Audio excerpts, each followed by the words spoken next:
Is the economic meltdown we're watching on Wall Street helping Barack Obama bounce back in the polls? Well, something's doing it for him. Today's Diageo Hotline tracking poll has Obama Biden up by 3. It was just 1 point lead on Monday. Gallup's tracking poll has Obama now up by 2 points. McCain was up 2 points on Monday.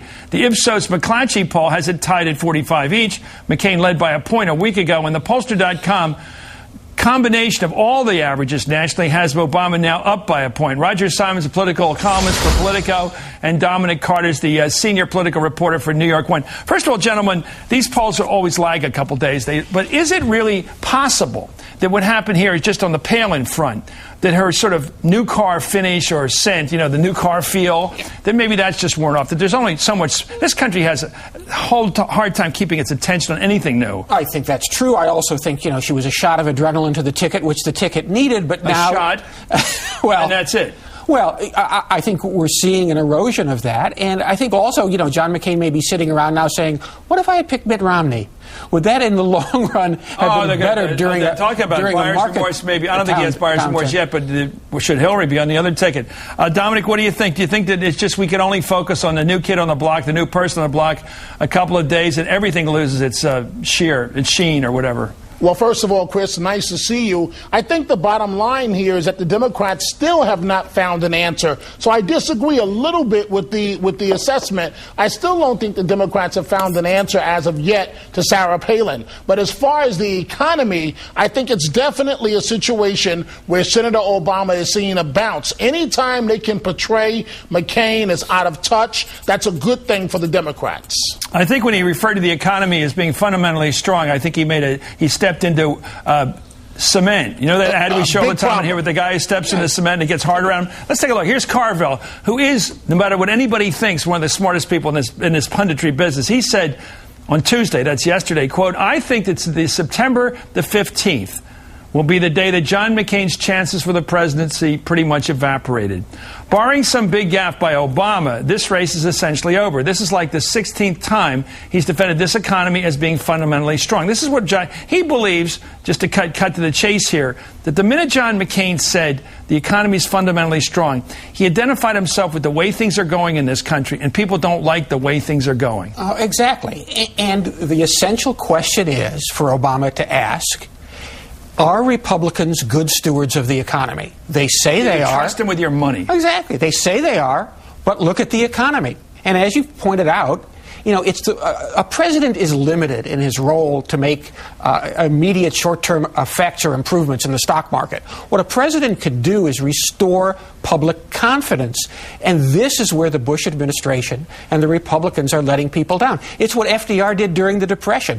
Actually, all that his first 100 days legislation had less effect at ending the Depression than the restoration of public confidence. And you don't see the chief executive of our government coming forward and restoring confidence. Dominic, this crowd around McCain, if it's a statement as to his ability to select top-rate people, is amazing. You got Phil Graham, who said we're a bunch of whiners. He's blaming the bad news of the economy on the people, the voters. That's smart.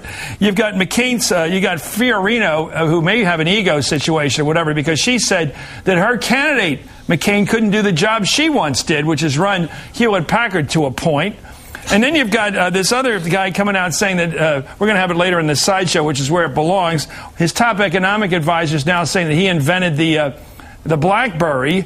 And then another person had to say, well, he was telling a joke, which he wasn't. He's got a strange crew. It reminds me of the original Mets back in the original days and over in Queens. What do you make of this? Well, they've had a bad couple of days, the McCain side, no doubt about that. The bottom line here, Chris, whenever the economy is discussed as opposed to Palin or lipstick on a pig, it's a good day for Obama. But here's my point. Don't think this race is over.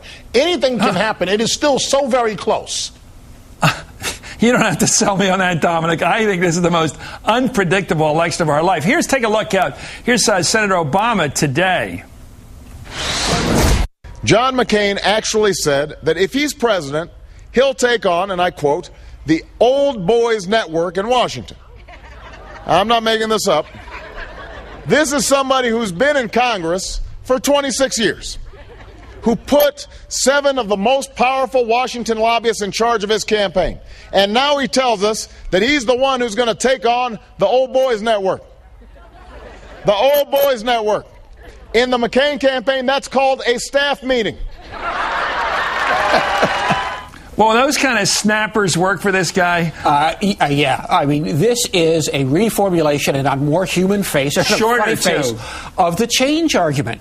He's saying, look, John McCain says he's changed. He's not changed. He's the Old Boys Network.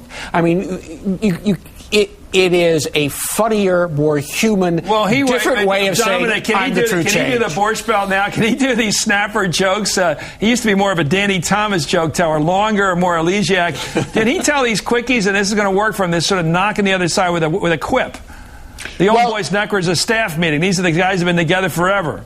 Well, it's definitely a good punchline. These guys are battling each other now over change, where the McCain folks are trying to co-opt Obama's message. Again, I continue to look at the polls, and we'll just see how this thing plays out. But it is very, very close, Chris. And the more that the topic is on the economy, the better it is for Obama.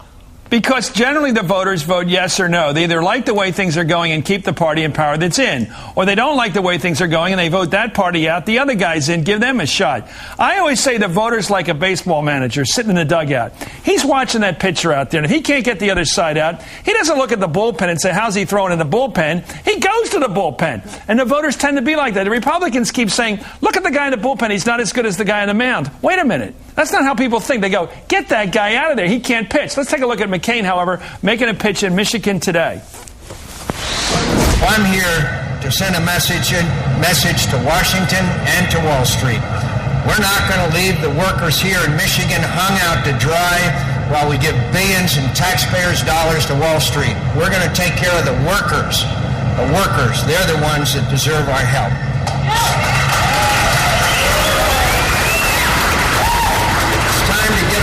Industry back on its feet.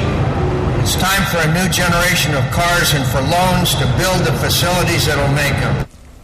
Well, everybody knows I like John McCain personally, but there he is going out to Michigan, reading a script, saying you got to tell why. He just came from Washington. I mean, what is this game of this charade that's going on here, Roger, of claiming they're not Republicans, claiming they never heard of George Bush? These are the guys that brought us George Bush, campaigned like hell for him. People like Cantor we just had on. They're all the guys singing the guy's praises till yesterday. The thing hits the handbasket. They go, oh, who was president?